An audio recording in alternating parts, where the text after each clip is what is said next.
오늘 주님께서 우리에게 주시는 말씀은 예레미야서 29장 11절의 말씀입니다.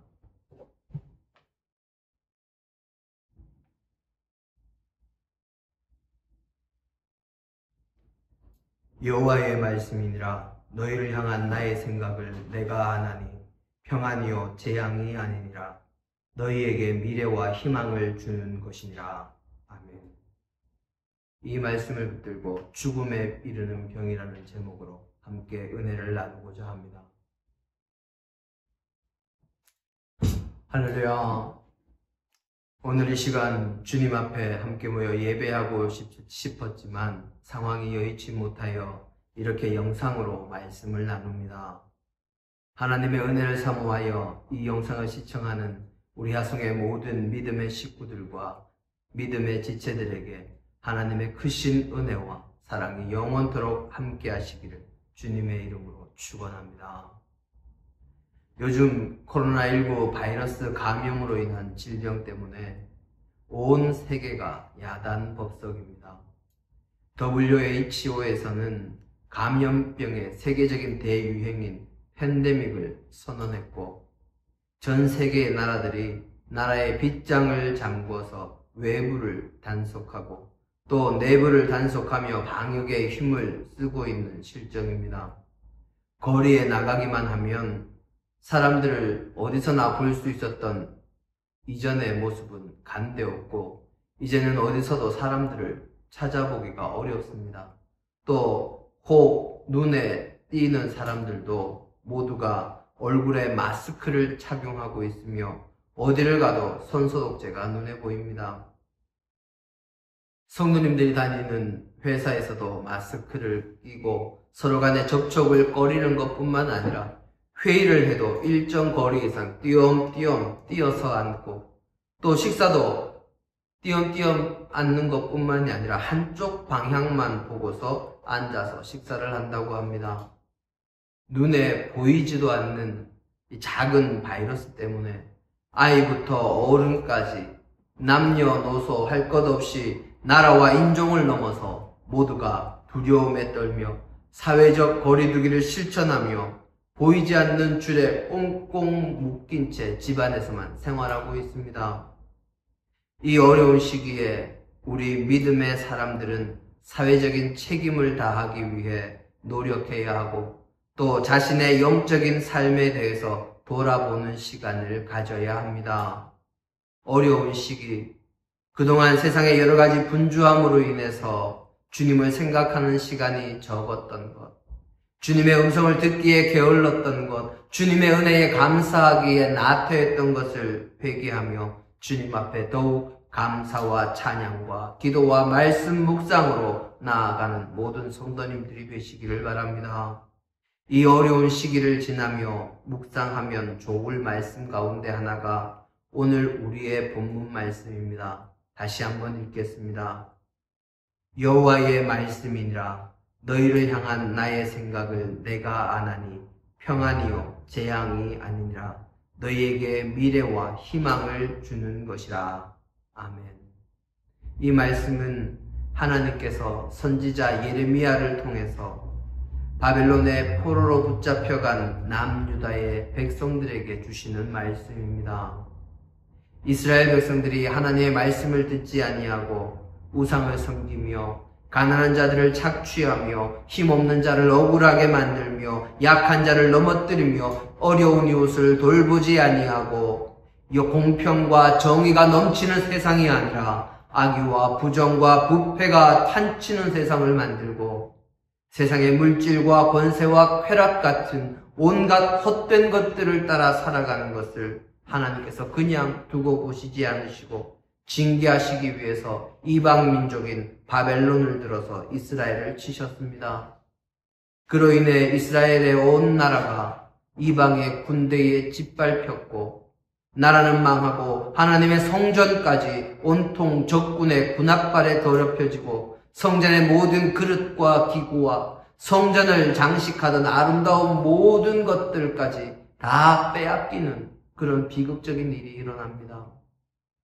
그러고도 정신을 차리지 못하고 여전히 거짓 선지자들의 달콤한 말에 현혹돼서 잘못된 길에서 헤매고 있는 이스라엘 백성들에게 하나님께서 경고의 메시지를 주시고 그 경고의 메시지와 함께 보내신 위로의 메시지가 오늘 우리의 본문입니다.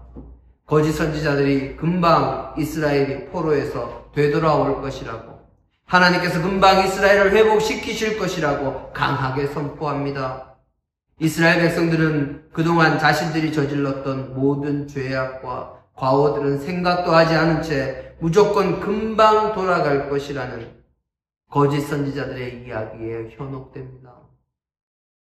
현실이 어려웠기 때문이요, 금방 회복된다 하는 말이 그들의 처지에서는 매우 달콤하게 들렸기 때문입니다. 하지만 자신들의 잘못을 회개하지 않고는, 죄값을 치르지 않고서는 돌아올 수 없다는 것을 예레미야 선지자를 통해서 하나님께서 이스라엘 백성들에게 말씀하십니다. 그리고 그로 인해 낭망한 그들에게 위로의 메시지로 주신 말씀이 바로 오늘 우리의 본문 말씀입니다. 예레미야 당시의 상황과 오늘날 우리의 상황을 한번 돌아봅니다. 무엇이 그렇게 다를 것이 있을까? 세상 사람들은 세상 사람들대로 주님을 믿고 따르는 길에서 벗어나 있지만, 주님을 믿는다고 하는 우리들은 얼마나 주님을 믿는 그 길에 바르게 서 있는지, 또 그 길을 잘 가고 있는지 참으로 안타깝기 그지없습니다. 이번 코로나19 감염병으로 인해서 세상의 모든 이들에게 신천지의 이단성과 그들의 모략 전도에 대한 이야기가 낱낱이 밝혀졌습니다. 그들의 실상을 많은 이들이 알게 되었습니다. 정통교회의 신학자들이, 목회자들이, 그리고 믿음의 사람들이 그들을 손가락질하고 비난하고 있지만, 그들이 비난받고 그들이 손가락질 받는 것을 보면서 우리도 되돌아보고 회개해야 할 것이 있습니다. 그들처럼 우리는 거짓말을 합리화하지도 않고, 사람을 속여서 데리고 오게 만들거나 데리고 오지 못하면 벌금을 내게 하고, 이런 일들은 하지 않지만, 신천지가 하는 일들과 우리 교회들이 하는 일이 뭐가 달랐는지, 왜 그들이 급성장했는지 돌아봐야 할 필요가 있습니다. 신천지의 전도 전략과 우리 한국교회의 대형 교회들에서 사용하는 전도 전략이 무엇이 그리 다릅니까? 거짓말하지 않는다는 것이 다릅니까? 속이지 않는다는 것이 다릅니까?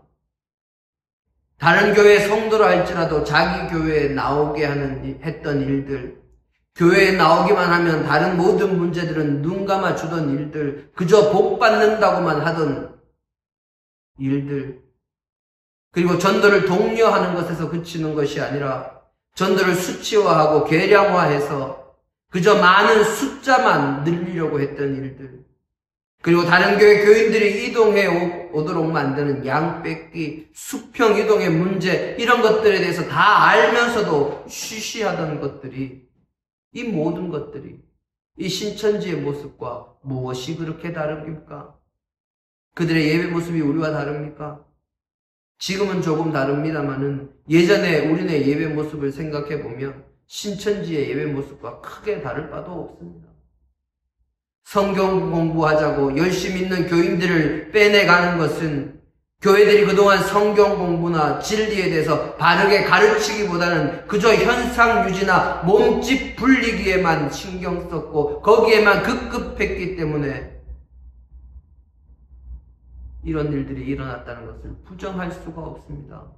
물론 그들의 교리상의 문제와 이만희 교주에 대한 우상화가 가장 근본적인 문제이기는 하지만, 한국의 교회들이 이번에 신천지의 모습을 보면서 정말 우리 내부에서는 고칠 것이 없는지 돌아보아야 하고, 또 우리 교회도 다시 한번 우리의 믿음과 우리의 신앙생활을 돌아보고 정말 하나님의 말씀대로 우리가 바르게 가고 있는지 살펴볼 필요가 있습니다.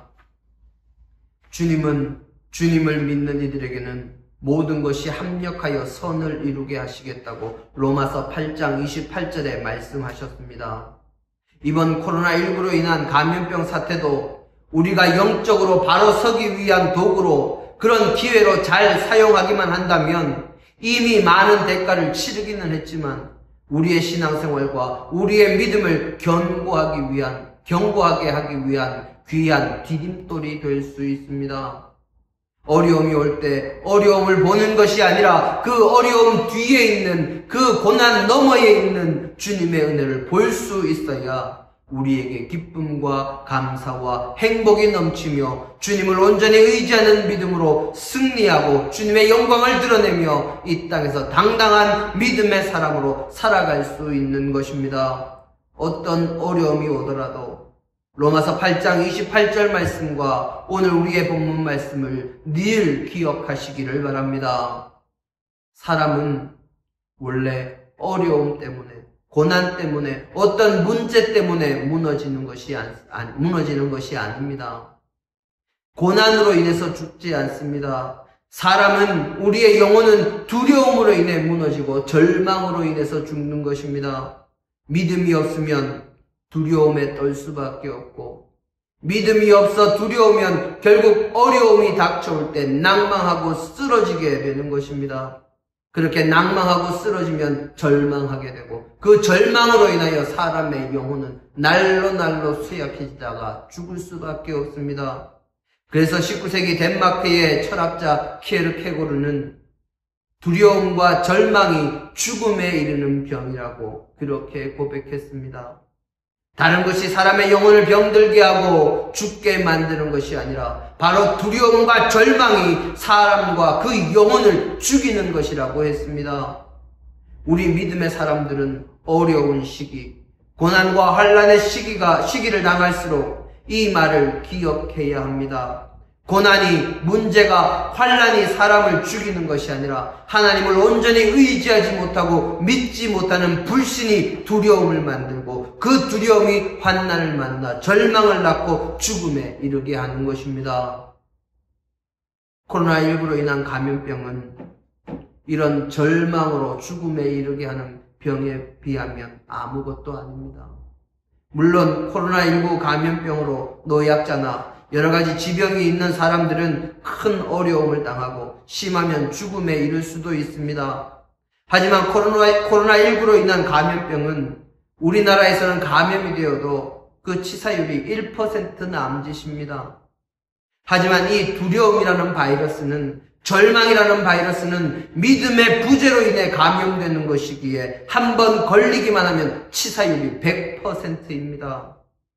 육신이 아니라 영혼이 죽는다는 말입니다. 이 치사율이 100%인 영혼의 병, 영혼을 죽음에 이르게 하는 병을 이기기 위해서 저와 여러분이 해야 하는 것이 무엇일까요? 첫째는 기도로 주님과 소통해야 합니다. 세상 모든 만물의 창조주이시며 모든 것을 주관하시고 섭리하시는 하나님을 믿고 의지하며 그분과 기도로 소통하며 그분의 음성을 들으며 산다면 항상 하나님이 나와 함께 계신다, 내 곁에 계신다, 그분이 나를 도우신다, 그것을 확실히 느낄 수 있기에, 믿을 수 있기에 우리는 어떠한 어려움 앞에서도 불안이나 절망이 아니라 기쁨과 감사와 행복이 넘쳐나는 삶을 살아갈 수 있습니다. 우리 예레미야서 33장 3절 말씀을 함께 보겠습니다. 예레미야서 33장 3절의 말씀입니다. 너는 내게 부르짖으라. 내가 내게 응답하겠고 내가 알지 못하는 크고 은밀한 일을 내게 보이리라. 아멘. 세상 모든 것을 주관하시는 하나님께 기도하면 하나님께서 들으시고 응답하시며 모든 문제를 해결해 주십니다. 영국의 고아들의 아버지라 불리는 조지 뮬러는 5만 번, 5번도 아니고 50번도 아니고 500번도 아니고 5만 번 이상 기도에 응답을 받았다고 합니다. 한 번은 조지 뮬러가 배를 타고 항해하던 중에 너무 심한 안개를 만나서 배가 앞으로 나가지 못하는 상황이 되었습니다. 선장이 배를 끌고 갈 수가 없어서 난감해하며 약속한 시간까지 갈 수 없겠다고 뮬러에게 이야기합니다. 고아원 후원을 위한 매우 중요한 약속이 있던 뮬러가 그 말을 듣고 잠시 그 자리에서 묵상으로 기도하더니 선장에게 모든 것이 괜찮아질 것입니다 하고 선실로 들어갑니다.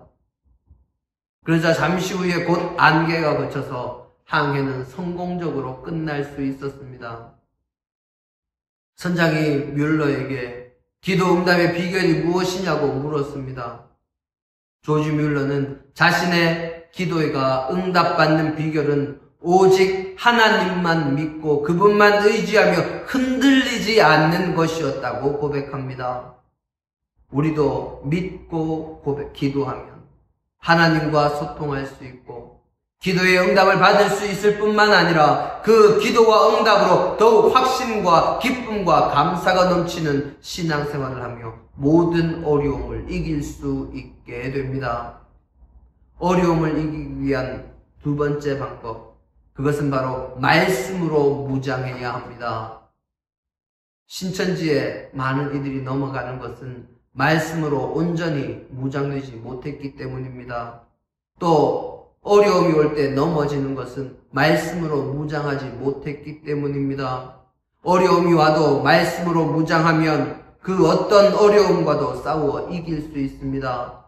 에베소서 6장 11절 이하를 보면 하나님께서 우리에게 주시는 전신 갑주에 대해서 기록되어 있습니다. 악한 세대의 악한 영들과 어둠의 통치자들과 모든 어려움과 싸워 이기기 위해서는 하나님의 말씀 진리와 복음으로 무장하지 않고서는 불가능합니다. 우리의 심령이 하나님의 전신 갑주를 입어야 우리의 영혼이 살아남을 수도 악한 세상의 것들과 싸워서 승리할 수도 있는 것입니다. 주님께서 이 땅에 오셨을 때 공생애를 막 시작하던 가장 첫 시기에 광야에서 40일간 금식하신 주님을 한번 생각해 보시기를 바랍니다. 40일간 금식하며 하나님과 깊은 대화를 나눈, 깊은 소통을 한 주님을 유혹하고 넘어뜨리기 위해서 사탄이 주님을 시험합니다.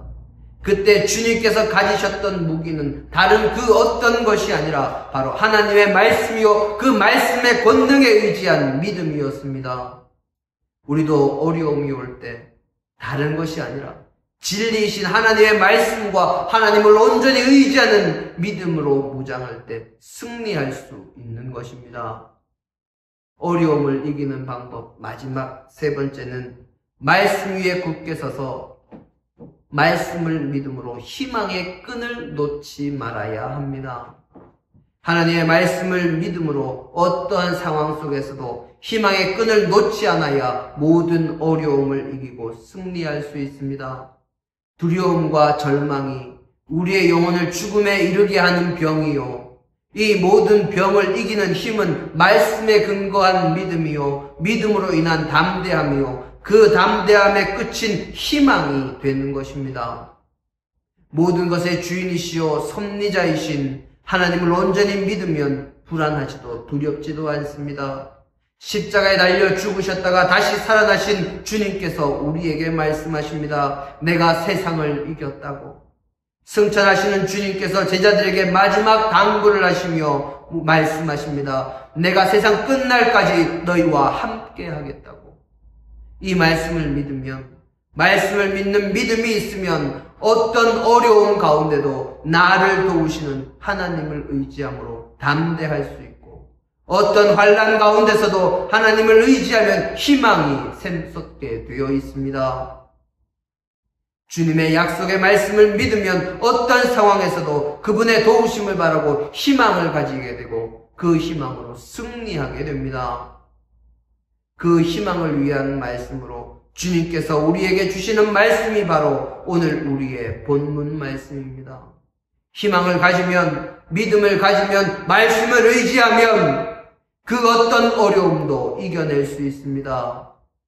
그 어려움 뒤에 준비하신 하나님의 은혜를 바라보며 감사할 수 있고 하나님을 찬양할 수 있고 감사와 찬양이 넘치면 행복한 신앙생활, 영혼을 살리는 믿음의 삶을 살게 되고 이 삶이 이웃에게 빛이 되고 희망이 되어 하나님 나라가 확장되는 역사가 일어나게 되는 것입니다.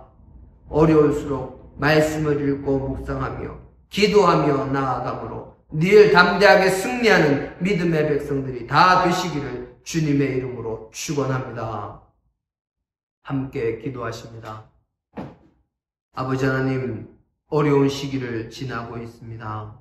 이 어려운 시기에 그저 바깥으로 눈을 돌려 손가락질하고 바깥을 바라보며 다른 이들의 죄를 찾기에 급급하던 저희를 용서하여 주시고 먼저 자신을 돌아볼 줄 아는 믿음의 백성이 되게 하옵소서. 어려움이 있을 때 내 자신 속에 잘못된 것은 무엇이 있는지 먼저 살피는 자가 되게 하시고 오직 하나님께 기도하며 말씀을 묵상하며 말씀으로 무장하고 그 말씀을 믿고 흔들리지 아니하므로 어디서나 승리하는 믿음의 백성들이 되게 하여 주옵소서. 코로나19로 인하여 많은 이들이 힘들고 괴롭고 고통스럽습니다. 하지만 그 가운데서 희망을 바라보게 하시고 주님을 바라보게 하시고 주님을 믿고 의지하며 말씀 붙들고 승리하는 모든 믿음의 식구들 될 수 있도록 우리를 붙들어 주옵소서. 오늘도 우리 위에 주께서 함께 하시고 은혜 주시고 우리에게 힘을 더하여 주시며 우리에게 승리의 희망을 주실 줄 믿으며 예수님 이름으로 기도드립니다. 아멘.